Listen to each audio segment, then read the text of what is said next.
12월 12일 살아계신 하나님의 말씀 역대하 26장 1절부터 5절 말씀으로 우시야 왕의 공과라고 하는 제 말씀 드립니다. 인간의 불완전성을 대표하는 어떤 지표가 있죠. 그건 바로 우리가 완전하지 않다는 그런 것들이 섞여 있는 인생을 살기 때문이죠. 우리가 참으로 안타깝게 여기는 게 하나 있는데 그건 바로 아무리 위대한 인물이라 할지라도 공과가 있다는 것이죠. 흠잡을 데 없이 잘 나가다가 단 한 번의 실수로 인해 가지고 흠결이 나기 때문입니다.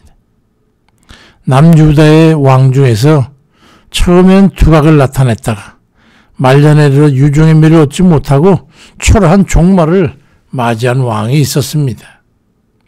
우시야라고 하는 왕이었는데 역대하 26장 1절에 보면 유다 온 백성이 나이가 16세 된 우시야를 세워 그의 아버지 아마사를 대신해서 왕을 삼았다라고 기록되고 있으니까 그런 어린 나이에도 불구하고 적국을 쳐서 엘롯이라고 하는 도시를 건설하고 또 그래서 왕국의 무역을 통해 부를 축적하는데 그가 이바지했던 건 봐도 그가 어린 나이에도 불구하고 얼마나 훌륭한 왕의 자질이 있었던가를 알 수 있습니다.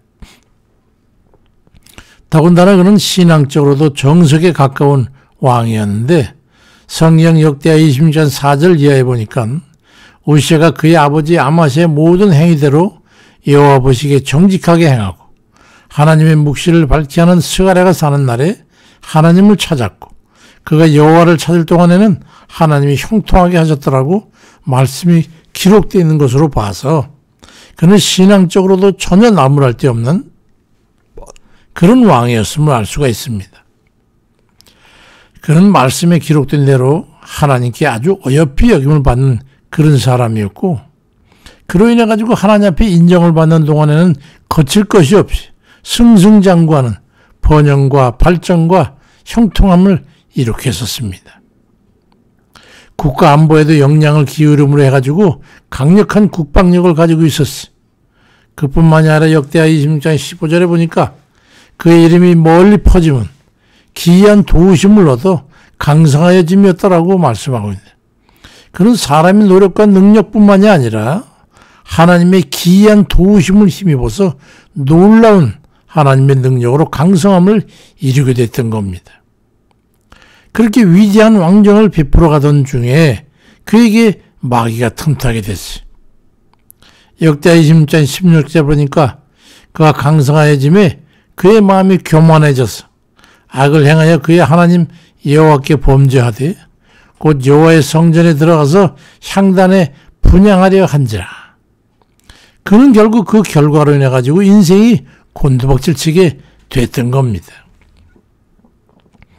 그의 하나님 앞에 교만으로 인해 가지고 역대하 26장 21절 이하에 보니까 우시야 왕이 나병이 생겨 죽는 날까지 나병 환자가 됐고 여호와의 전에서 끊어져 별궁에 살게 되고 그의 아들이 백성을 다스렸으며 그가 죽음에 그가 나병 환자라고 해서 왕들의 묘실에 접한 땅에 장사됐다고 기록되어 있습니다. 그러니까 결국 그는 왕실 무덤에도 들어가지 못하는 비참한 끝을 맺게 됐던 겁니다. 인간의 재능이나 신앙적으로 흠이 없던 우시야 왕이었지만 교만먹이에 사로잡혀가지고 넘어지게 되니까 그 종말이 멸망을 자초하게 됐던 겁니다. 인생을 무사히 마치기가 얼마나 어려운지 우리는 단적으로 알게 됩니다. 성경 역사를 상세히 살펴보면 완벽한 사람이 하나도 없음을 알 수 있습니다.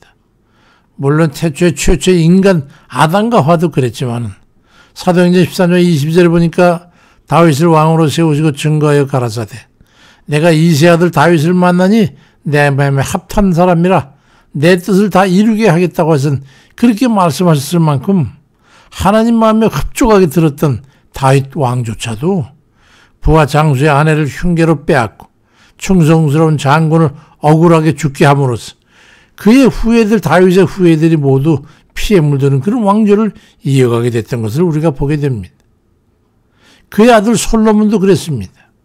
이 세상 천지 아래 그리고 역사 중에 그보다 더 큰 부귀와 영광을 차지한 자가 없었지만 그는 하나님을 떠나 이방인의 치마폭에 사로잡혀서 우상 숭배를 하는 바람에 하나님의 신앙을 버리고 하나님의 명령을 거역하고 결국 멸망의 뒤안길로 사라져 갔음을 우리는 보게 됩니다.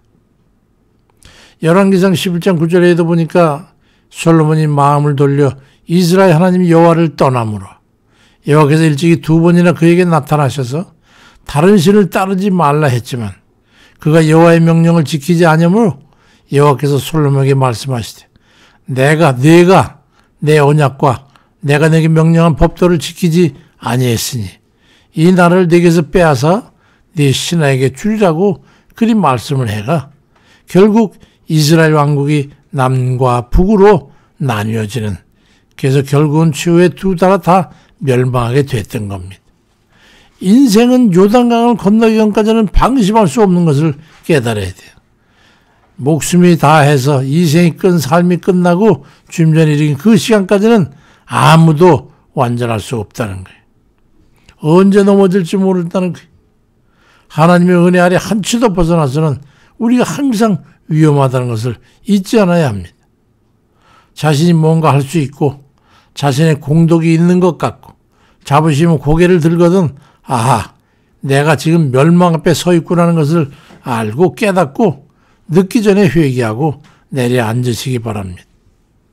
위대한 사도 바울은 사도행전 20장 24절에서 내가 달려갈 길과 주 예수께 받은 사명 곧 하나님의 은혜의 복음을 증언하는 일을 마치려 하면은 나의 생명조차 조금 더 귀한 것으로 여기지 아니하노라 말씀했습니다.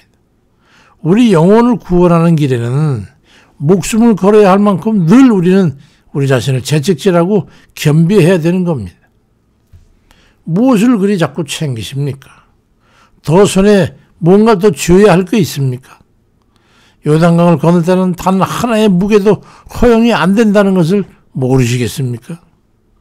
그 어떤 세상적인 것도 쥐고 갈 수 없다는 것을 깨달아야 합니다. 역대하 26장 4절 이하에 우시아가 여호와 보시기에 정직하게 행하며 하나님 묵시를 밝게 하는 스가랴가 사는 날에 하나님 찾았고 그 여호와를 찾을 동안에는 하나님이 형통하게 하셨다라는 이 말씀을 기억하십시오. 우리는 사는 날 동안에 하나님의 은혜 아래서 어떻게 살아야 하는가 하는 게 이게 정답입니다. 우시아 왕, 그는 평생에 하나님을 찾아 주께 붙어 있으면서 늘 은혜를 사모하며 늘 기도를 갈급했던 사람입니다. 그러던 그가 세상의 영광과 부귀와 칭송을 받게 되자 교만이 싹트게 되고 그 교만이 자라게 되자 결국은 하나님을 의지하고 순종하겠다는 그 마음에서 벗어나 자신이 뭔가 잘해 능력이 있어가지고 그리던 줄로 착각하고 침몰하게 됐던 겁니다. 미가서 6장 8절에도 사람아 주께서 선한 것이 무엇임을 내게 보이셨나니 여호와께서 네게 구하는 것이 오직 공의를 행하며 인자를 사랑하며 겸손히 네 하나님과 함께 행하는 것이 아니냐. 완전한 지혜는 주의 이름을 경외하는 것이라. 너희는 매를 순히 받고 그걸 정하신 자를 순종할지니라 말씀합니다. 이 안타까움을 어떻게 표현할 수 있겠습니까? 우리는 모두 불완전성에 속한 존재임을 한시도 잊지 않아야 합니다. 있어서는 안 될 곳에 있거든 어서 일어나십시오. 게으름에 빠져서 기도를 게을리하고 주 앞에 마땅히 행해야 할 일 뒷전으로 던져놓고 있었거든 어서 챙겨 안으시고 일어서십시오. 하나님보다 앞선 발걸음이 있거든 걷어들이세요. 예배 소홀히하고 하나님을 경외하는 삶이 나태함에 처해 있다면 어서 허리띠를 졸라매세요. 손에 잔뜩 쥐고 재물과 욕심에 집착하고 있다면 내려놓으세요. 주를 위해서 뭔가 좀 해봐야겠다는 그런 마음을 가져보십시오. 얼마나 더 채워야 만족하겠냐 말입니다. 회개함이 없이 어떻게 정결함을 받겠다고 하십니까? 감사는 없이 그래도 인색하면서 무슨 긍휼을 입고자 하십니까? 무엇을 바라세요? 주의 이름으로 뭔가를 좀 해야겠다는 즐거운 고민에 빠져 살아보세요. 그러면서 기도로 바짝 붙어 있으세요. 그리하면 사는 날 동안에 하나님께서 형통하게 하심으로 부족함이 없는 삶을 살게 하실 겁니다. 답답한 마음에 우시아 왕의 실패한 삶을 돌아보면서 한탄을 합니다.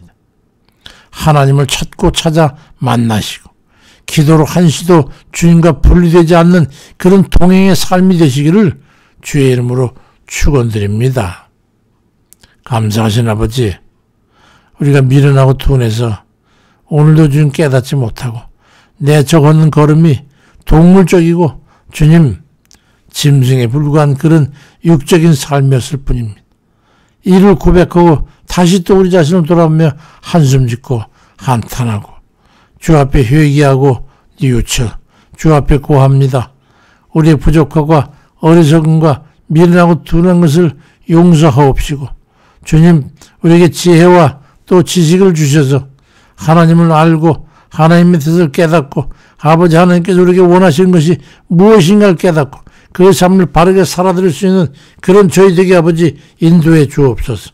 세상의 나를 위해서는 내 목을 위해서는 내 마시는 것, 먹는 것, 입는 것, 나의 의식주 육신을 위해서는 모든 것을 아까워하고 아버지 하나님 너희가 지금 땅에 묻는 것처럼 감추어서 아버지 하나님 내놓을 것이 없는 것처럼 살지만 우리 하나님 앞에는 너무도 인색하고 감사를 모르고 깨닫지를 못하며 무엇인지 불평불만과 원망이 앞서며 아버지 하나님 어찌해야 하나님을 기쁘시게 할까? 어떤 것이 하나님을 원하시는 그 삶을 살 것인가? 아버지 이 같은 것에 선한 목적을 두지 못하고 살아가는 우리 어리석음을 하나님 용서해 주옵소서. 어쩌면 날이 갈수록 좀 더 선하고 의지를 가지고 우리 아버지께서 받는 그 삶을 살아들임으로 하나님을 기쁘시게 하고 만족시키는 그런 저희에게 인도해 주옵소서.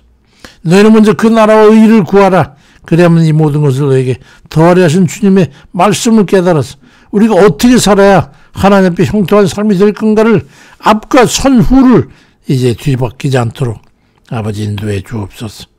병든 자들 특별히 연약한 가운데 있으니 아버지들의 고통의 시름을 외면치 마시고 날마다 우리를 도우시는 우리 주님, 저들의 작은 시름에도 귀를 기울이시고 들으시는 우리 주님께서 그를 치료하시고 마땅히 좀 고치시고 통증에서 벗어나게 하시고 힘으로 낮은 자에서 일어나서 힘을 얻고 다시 한번 삶의 의지를 가지고 주의 영광 돌리는 삶을 살 수 있도록 역사해 주옵소서. 낙심 가운데 실패해서 아버지 하나님 한숨 속에 있는 아버지 사랑하는 백성들 기억하시고 일으켜 세워 주옵소서. 잠을 이루지 못하고 먹지 못하고 잠자지 못하여서 고통스럽고 피곤하여 어찌 알지 못하는 연약한 육신도 하나님 붙잡아 주셔서 온전히 하나님 세워 주옵소서. 힘을 주시옵소서. 아버지 모든 깨끗하지 못한 것들 다 씻어 주셔서 강건한 육신으로 다시 한번 일으켜 세워 주옵소서.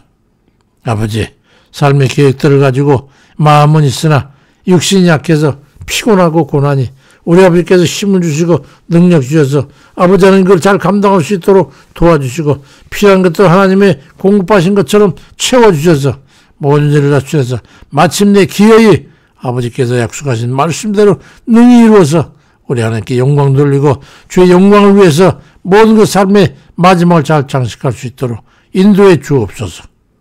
감사드리고 예수 그리스도의 이름으로 기도드립니다. 아멘입니다.